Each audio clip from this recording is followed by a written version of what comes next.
శ్రీకాళహస్తికి చెందిన car driver Srinivasulu alias Rayudu హత్య case mystery వేడింది. ఇటీవలే చెన్నై సమీపంలో రాయుడి మృతదేహం లభ్యమైంది. ఈ కేసులో 5 మందిని చెన్నై పోలీసులు అరెస్టు చేశారు. నిందితులు శ్రీకాళహస్తి నియోజకవర్గ జనసేన పార్టీ ఇన్ఛార్జ్ వేణుత కోట, ఆమె భర్త చంద్రబాబుతో పాటుగా మరో ముగ్గురిని పోలీసులు అదుపులోకి తీసుకున్నారు. యువకుడి హత్య గురించి పోలీసులు ఆరా తీస్తున్నారు. వేణుత, ఆమె భర్త చంద్రబాబుతో పాటు నిందితులను శ్రీకాళహస్తి తీసుకొచ్చి పోలీసులు అన్ని కోణాల్లోనూ విచారణ జరుపుతున్నట్లు సమాచారం. శ్రీనివాసులు అలియాస్ రాయుడు గతంలో వేణుత వద్ద కారు డ్రైవర్ గా పిఏగా కూడా పనిచేశాడు. 2 వారాల క్రిందటే అతన్ని ఆమె విధుల నుంచి తొలగించినట్లుగా సమాచారం. 2019 నాటి ఎన్నికల్లో వేణుత శ్రీకాళహస్తి అసెంబ్లీ నియోజకవర్గం నుంచి జనసేన అభ్యర్థిగా పోటీ చేశారు. కానీ విజయం సాధించలేకపోయారు.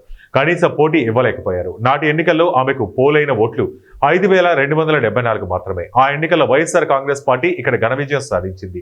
38,000కు పైగా ఓట్ల తేడాతో వైసీపీ అభ్యర్థి బియ్యపు మధుసూదన్ రెడ్డి టీడీపీకి చెందిన బొజ్జల సుధీర్ రెడ్డిని ఓడించారు. 2024 ఎన్నికల్లో వినూత పోటీకి దూరమయ్యారు.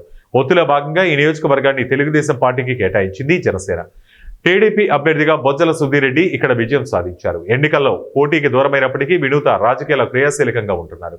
తెలుగుదేశం, జనసేన, భారతీయ జనతా పార్టీ కూటమి ప్రభుత్వ కార్యకలాపాల్లో తరచూ పాల్గొంటున్నారు.